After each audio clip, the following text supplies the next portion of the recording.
ఈరోజు చాలా సంతోషంగా ఉంది. ఒకే రోజున తిరుపతి, చిత్తూరులో సుమారుగా 4.5 కోట్ల రూపాయలతో ఏపీఎస్ఆర్టీసీకి సంబంధించిన డిస్పెన్సరీస్, గెస్ట్ హౌస్ని ఓపెన్ చేయడం జరిగింది.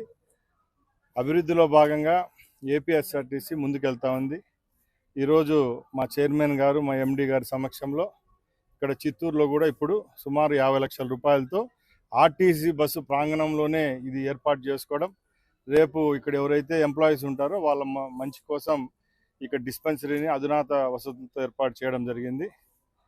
ఏపీఎస్ఆర్టీసీ రేపు రాబోయే కాలంలో ఇలాంటి కార్యక్రమాలు ఎన్నో చేపడుతుంది. దీనిలో భాగంగానే రేపు హిందూపురం, అనంతపూర్, అలాగే నంద్యాలలో కూడా ఈ డిస్పెన్సరీలు ఏర్పాటు చేయడం చాలా సంతోషంగా ఉంది. ముఖ్యంగా ఎవరైతే ఆర్టీసీలో పనిచేస్తున్న ఎంప్లాయీస్ అనుకోండి, రిటైర్డ్ ఎంప్లాయీస్కి ఇది మంచి సువర్ణ అవకాశం.